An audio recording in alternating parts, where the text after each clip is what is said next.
Right now, Denver police need your help finding a missing man. 70-year-old Cameron Thorne was last seen yesterday walking on North Forest Street in Denver's Park Hill neighborhood. Police say that he suffers from dementia. Cameron has gray hair and brown eyes. He is 5'7" and 140 pounds. If you see him or you have any information, you're asked to call 911 or the Denver Police Department. Today, testimony is scheduled to resume in the King Soopers shooting trial. Yesterday, the prosecution wrapped up its case after calling 4 witnesses. The man who admitted to killing 10 people in March of 2021 pleaded not guilty by reason of insanity. Monday, jurors heard from a psychologist who argued the gunman was sane at the time of the shooting. For prosecutors to prove sanity, they'll need to do 2 things: show he knew right from wrong and prove he acted with intent. Prosecutors played clips from a videotaped interview of him by a psychologist, and a different psychologist who also interviewed the shooter testified. The day ended with defense attorneys calling their first witness, a psychiatrist at the state hospital who treated the shooter. Now to new details that we are learning in the apparent assassination attempt of former President Donald Trump. In the last 24 hours, prosecutors charged the suspect, 58-year-old Ryan Routh, with 2 federal weapons offenses. They say that he most recently lived in Hawaii and that he traveled to Trump's golf course in West Palm Beach, Florida, to apparently make an attempt on Trump's life. He was spotted by a Secret Service agent with a rifle poking out of the tree line and was caught 45 minutes later after taking off in a car. Trump spoke on X Spaces yesterday, praising Secret Service, for their response. It was quite something, but it worked out well, and Secret Service did an excellent job. And they have the man behind bars, and hopefully he's going to be there for a long time. Dangerous person, very, very dangerous person. Prosecutors allege Routh had been near the golf course for almost 12 hours and that investigators found a rifle without a serial number in the area. Due to past convictions in North Carolina, Routh is not legally allowed to have a gun, and it's not clear how he got one. The FBI and other law enforcement are still investigating a motive. A bipartisan congressional task force is already investigating the attempted assassination of Donald Trump at a rally in Butler, Pennsylvania. The top Democrat on that panel is Colorado Representative Jason Crow, who is asking for a briefing on this weekend's apparent assassination plot. The group also wants to know if there needs to be any changes made to Trump's security detail.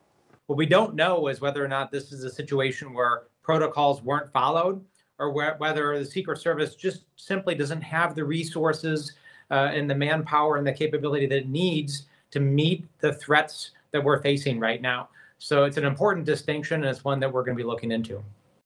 The Trump campaign asked the Secret Service for increased security, but because it's an election year, it's a busy time for the agency. They're protecting 40 people full time. Despite this latest attempt, Trump plans to keep his campaign schedule this week. Tonight, the former president is expected to host a town hall in Flint, Michigan. His running mate, Ohio Senator J.D. Vance, will also be in Michigan. He is set to speak near Grand Rapids this afternoon. Meanwhile, Vice President Kamala Harris and Governor Tim Walz are kicking off National Voter Registration Day with a week of action encouraging young voters. Walz will kick it off with events across Georgia and a rally in North Carolina as his wife Gwen heads to Nevada. And in Philadelphia, Harris will sit down for an interview with the National Association of Black Journalists.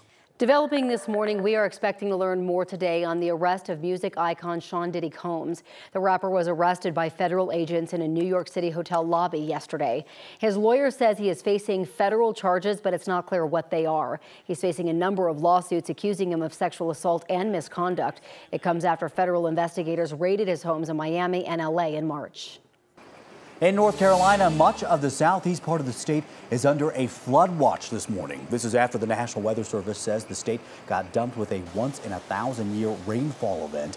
At Carolina Beach, people there saw a historic 18 inches of rain in just 12 hours. This after severe storms moved through the area, leaving many areas flooded.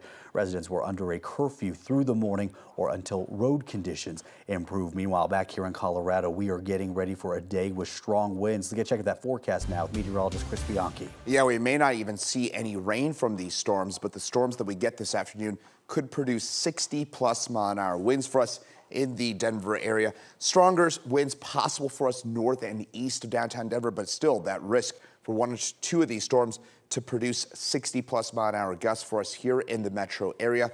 Timing 1 to 6 p.m. Maybe some small hail in the far northeast plains, but again, this is exclusively a wind threat for us in the Denver area for today. I'll send things over to Erica for a look at traffic. Chris, thank you. Right now at 6:09, it's starting to get just a little bit busier on 270 this morning through Commerce City. So this is how things are moving at York Street, where we're dealing with a lot more eastbound volume. We can see a lot of brake lights in those lanes headed away from us. And then this is a look at 270 and Vasquez. Not the best quality camera, but we can certainly see volume building on both sides. Lanes headed away from us westbound, just a little bit slower than normal. So that's where we're beginning to see the first delays of our morning commute.